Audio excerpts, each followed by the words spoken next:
쇄신하라는 국민의 지엄한 명령을 받들기 위해서 저에게 부여된 칼을 들겠습니다. 한국당은 절반 이상 교체를 목표로 삼은 공천안을 발표했습니다. 많은 국민들이 쇄신과 혁신을 바라고 있는 이 점에 컷오프가 필요하다.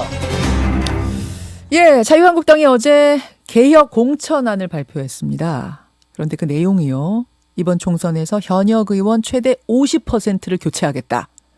그걸 목표로 우선 공천하기 전에 현역 의원 3분의 1을 컷오프하겠다. 이 말은 무슨 뜻이냐면 지역구 의원 91명 중에 30명은 공천심사 전에 컷오프 시켜버리겠다. 그러니까 공천심사 자격조차 이제 못 갖게 되는 거죠. 그런 뜻입니다. 쇄신을 위해서는 당연하다는 평가와 이거 제2의 공천학살 아니냐라는 우려의 소리가 섞여 나오고 있고요. 거기다가 당대표가 단식까지 하고 있는 상황이어서 이래저래 뒤숭숭합니다. 한국당 공천개혁안 발표한 곳 총선기획단이죠. 여기에 총괄팀장 맡고 있는 이진복 의원 연결을 해보죠. 이진복 의원님 안녕하세요. 예, 반갑습니다. 수고하십니다. 예, 황교안 대표가 단식을 시작하면서 내가 칼을 들겠다 그러셨는데 그 칼이 이 칼이었군요. 뭐 꼭 이것만 가지고 그렇게 말씀하셨겠습니까? 뭐 다른 것이 더 있을 수도 있겠죠. 예, 우선은 이 칼이 눈에 띄네요. 인적 쇄신 칼. 예, 현역 의원 50% 물갈이를 목표로 일단 3분의 1을 컷오프하겠다. 이거 역대 최대 수치 아닌가요? 그렇습니다. 그렇죠. 예. 이런 수치를 결정한 배경 이유 뭘까요? 그렇죠. 자유한국당에 대한 국민들의 열망은 아마도 핵심과 개혁 공천이라고 저희들은 생각하고 있습니다. 자유한국당의 배날을 기다리시는 그런 국민들의 열망을 총선기획단에서 담아내려고 노력한 결과물로 봐주시면 좋겠고요. 예. 50% 교체율에 대해서는 기존의 교체율이 가장 높았던 때가 19대 공천 때였습니다. 예. 하이 컷오프가 25%, 약 25% 정도였고요. 결과적으로는 전체 의원 외교율이 46%였습니다. 맞습니다. 그 어떤 역대 공천보다도 교체율이 높아야 한국당이 변하고 있구나라는 하고 그 국민들이 느끼실 거라고 생각했기 때문에 이 정도의 인적 쇄신 기준을 만들었다라고 말씀드릴 수 있겠습니다. 그때보다 조금 더 잡아서 변화의 어떤 몸부림을 좀 보여주자 이런 말씀. 예. 근데 이제 컷오프라고 하면 아예 공천 심사조차 못 받게 되는 거잖아요. 예선 탈락. 그 기준을 어떻게 잡으실 생각이세요? 일단 큰 틀에서는 저희들이 기준들을 아직 제보하지는 못했습니다만은 과거에 19대 때 이제 여론조사를 통해서 컷오프를 했던 기준을 만들었습니다. 예. 그런데 우리가 그 기준만으로는 여러 가지 부족하다는 의견들이 많이 있었습니다. 그래서 의정 활동이라든지 여러 가지를 담을 예정인데요. 다양한 목소리를 저희들이 듣고 있고 문제는 이런 컷오프라든지 이런 부분에 대해서 공정하냐 안 하냐 하는 문제거든요. 예. 그런 부분에 대해서 저희들이 공정성을 확실하게 만들 수 있도록 누구에게나 똑같은 룰이 적용될 수 있도록 해보려고 안을 만들어가고 있으니까 저는 의원들이 충분히 이해할 거라고 보고 있습니다. 의정활동 내용, 본회의 참석률, 당 지지율과 의원 개인 지지율의 격차 이런 거 다 보시는 거예요? 당연히 그 정도는 다 들어갈 수 있는 내용들이라고 봐집니다. 당연한 내용 외에 이번에 혹시 좀 이건 봐야겠다 하는 특별한 게 있습니까? 글쎄요. 그런 부분들에 대해서 논의 중에 있기 때문에 제가 먼저 말을 해버리면 결정이 될지도 않을 수도 있기 때문에 저희들이 그런 모든 가능성을 열어놓고 어쩌면 정량적이고 객관적이고 공정하게 그런 것을 담을 것이냐에 대해서 고민하고 있습니다. 예. 혹시 그 공천위원장을 외부 인사를 발탁한다든지 이런 것까지 구상에 있습니까?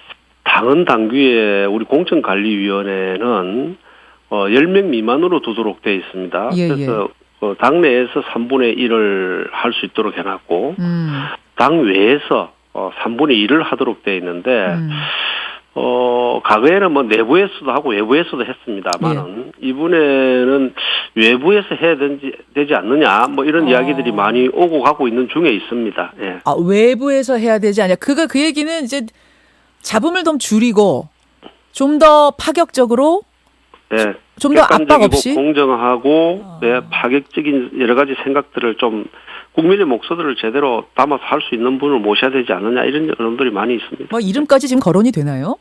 그 정도는 제가 할 수 있는 이야기는 아닌 것 같습니다. 뭐 거론이 되는 분이 있긴 있군요. 혹시 그 막말도 컷오프 기준에 들어가는지 이것도 질문 들어오네요. 아, 그래요? 예. 글쎄요, 아직 그런 뭐 구체적인 논의들을 하지는 않았으니까요. 우리가 이제 컷오프도 있고 또 사실 부적격 기준이라는 것도 있을 수 있거든요. 예, 그 예. 과거에도 부적격 기준을 만들었습니다. 그런 것도 지금 저희들이 들여다보기 시작을 했기 때문에 조만간에 그런 부분들에 대해서 국민들에게 말씀드릴 수 있는 기회가 있을 거라고 생각합니다. 예. 팀장님 개인적으로는 어떻게 생각하세요? 막말. 글쎄요, 뭐 그런 것도 국민들이 우리 당에 뭐 여러 가지 염려를 하시는 요인들 중에 하나니까 예. 같이 고민해 보는 것도 뭐 방법이 될 수도 있겠다는 생각은 드네요. 알겠습니다. 그런데 이제 과거 사례를 떠올려 볼 때 이런 대대적인 물갈이 컷오프가 진행이 되고 나면 불만의 목소리가 나오기 마련이에요. 불공정하다, 공천학살이다 여러 가지가 나오면서 이탈하는 의원들이 생기죠. 특히 이번 같은 경우에는 바깥에 바른미래당, 변형모임, 우리공화당 이런 보수당들이 다수 포진해 있기 때문에 그쪽으로 많은 분들이 이탈할 가능성 없겠습니까? 첫째는 우리 당에서 컷오프가 된 분이 다른 데로 가신다 그러면 예. 유권자들이 동의를 하지 않을 겁니다. 저희들이 공정하게 얼마나 룰을 만드느냐고 제가 조금 전에도 이야기를 드렸는데요. 예. 당에서 객관적인 그런 룰을 만들었을 경우에 국민들이 그걸 보시면 우리 지역구 국회의원이 좀 부족했구나 라는 걸 느끼게 될 거라고 저희들은 생각하고 있습니다. 그래서 그렇게 가는 건 어렵다고 보고요. 우리 당의 최근에 그 초선 재선들이 이런 공천 문제에 대해서 어떠한 결정에도 저희들은 당에 헌신하고 따르겠다라고 뭐 서명도 하고 그러셨는데요.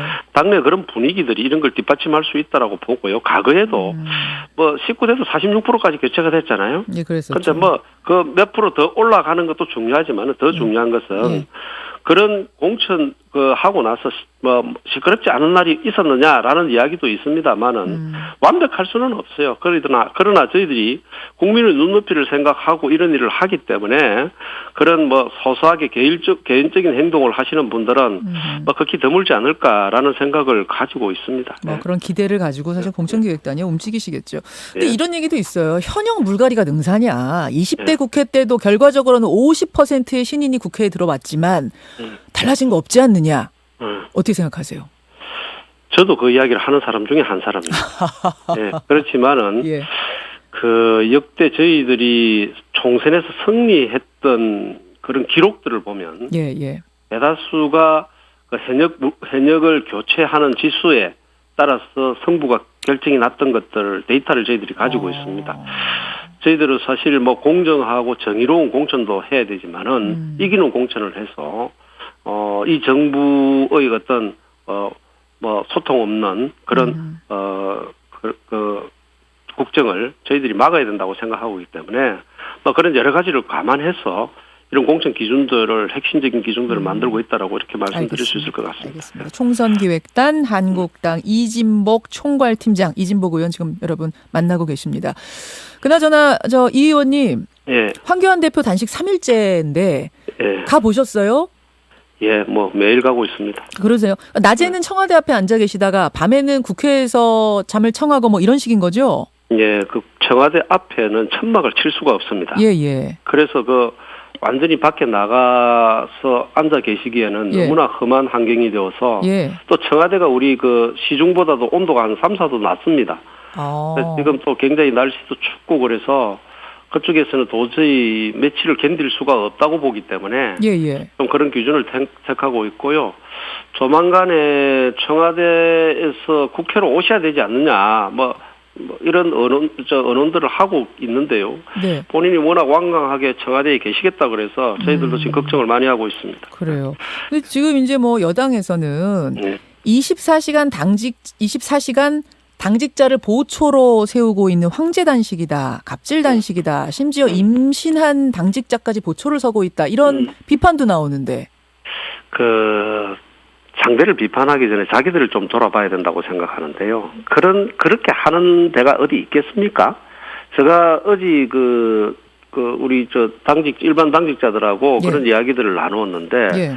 누군가가 그 밑에다가 대표의 뜻이다 뭐 이렇게 글을 써놔서 어제 사무총장이 굉장히 나무라는 걸 제가 봤습니다. 근데 아마 그 직원들끼리 그 메신저를 하다가 아마 그 잘못을 한 것 같은데요. 그 필요한 당직자들이 거기 가서 조금 도와주는 일이 있을는지는 모르겠지만은 예. 사무국 직원들을 거기에 24시간 대체할 수 있도록 하는 것은 저는 아니다고 보고요. 저희 의원들도 그렇습니다. 조별로 이렇게 좀 가서 옆에서 좀 지켜드리자. 예, 예. 그것까지는 저희들이 하고 있지만 밤을 새고 하는 일은 전혀 없어요. 아, 그래요? 그건 잘못된 이야기고 좀 그런 평가를 할 적에는 목숨을 건 단식을 하는데 다른 당에서도 그런 성명을 낼 적에는 한번 좀 둘러보고 그런 말씀을 주셨으면 하는 좀 안타까움이 있네요. 우리 정치의 현실인 것 같아요. 그래요. 그러니까 목숨을 건 단식이라고 지금 말씀을 하셨는데 예. 사실 조금 의아한 면은 있어요. 이번 단식이. 예. 그러니까 보통 단식이라는 거는 단식하기 전에 뭔가 밀고 당기고 갈등이 있다가 마지막 카드로 단식을 승부수처럼 던지는 게 마련이었는데 이번에는 좀 갑작스럽게 단식에 들어가신 면이 있단 말입니다. 그래서 왜 지금 꼭 단식? 뭐 이런 이야기들이 나오는데 어떻게 생각하세요? 아마 외부에서는 그렇게 볼 수 있을런지 모르겠지만은 예. 제1야당의 책임 있는 당대표로서는 그동안 국정 운영을 보면서 수없이 많은 조언과 또 우리가 정말 하기 싫은 일이었지만은 밖으로 나가서 정치를 할 수밖에 없었잖아요. 그렇게 많은 문제들을 지적을 하고 문제 제기를 했으면 예. 좀 고쳐지는 것도 있고 또 하물며 영수의 해당 같은 걸 통해서라도 듣는 모습 등을 과거 정부 때는 다 해왔습니다. 그런데 소통을 그렇게 강조하던 문 대통령께서 이렇게 소통을 하지 않는 걸 보면서 그동안에 정말 참고 참아서리라고 저는 생각합니다. 그 처음에 삭발을 했을 때도 저희들 사실 반대를 많이 했습니다. 그러나 그때도 말씀을 들어보면 예. 굉장히 이 정부의 그런 불통에 대해서 예. 또 국가 운영에 관해서 참 많은 그 분노와 그런 여러 가지 답답함을 머리 깎는 것으로 일단은 표출을 했거든요. 예. 그럼 그 이후에 좀 달라져야 될 거 아닙니까? 전혀 달라지는 것이 없었지 않습니까? 그래서 그런 것이다. 경제 문제, 외교 문제, 선거법 문제, 공수처 문제, 최근에 북한 오징어배 왔다 간 것도 그러니까 그 사람들 그냥 돌려보낸 것도 그렇지 않습니까? 예. 국가 시스템이 제대로 작동하고 있지 않다라고 보고 계시는 거예요. 단식 외에 다른 방법은 뭐 정 없었을까요? 왜냐면 이 날이 너무 추운데 이런데 거기서 하루 종일 앉아 계시. 정말 걱정스럽고요. 몸도 별로 안 좋으신 것 같은데 예. 이런 결정을 하시는 거 보면 정말 안타깝습니다. 저는 지금이라도 예. 청와대나 정부 여당 쪽에서 대표를 위해서가 아니고 국가 이 나라 민족을 위해서라도 잘못된 정책은 좀 바꿔내고 대화를 하는 그런 모습을 보여주는 것이 저는 좋다고 생각합니다. 그게 국가와 국민을 위한 길이라고 생각합니다. 제가 20초밖에 안 남아 좀 마음이 바빠서 바로 질문 드릴게요. 출구 명분이 있어야지 이제 그만두시지 않겠습니까? 단식을. 그건 뭔가요? 조건은? 저는 황 대표께서 필사적성의 각오로 이 단식 투쟁을 지금 하고 계신다고 생각하고 있습니다. 굉장히 강한 결의를 가지고 있기 때문에 지소미아 파기, 공수처 설치법 포기, 연동형 비례대표제 선거법 철회 등 여러 가지 조건들을 제시를 하셨는데요. 변화가 없으면 아마 본인 스스로는 그만두지 않을 거라고 저는 보고 있습니다. 계속할 것이다. 그 정도로 강한 의지를 가지고 계시더라고요. 자, 여기까지 말씀 듣죠. 고맙습니다. 예. 이진복 의원이었습니다.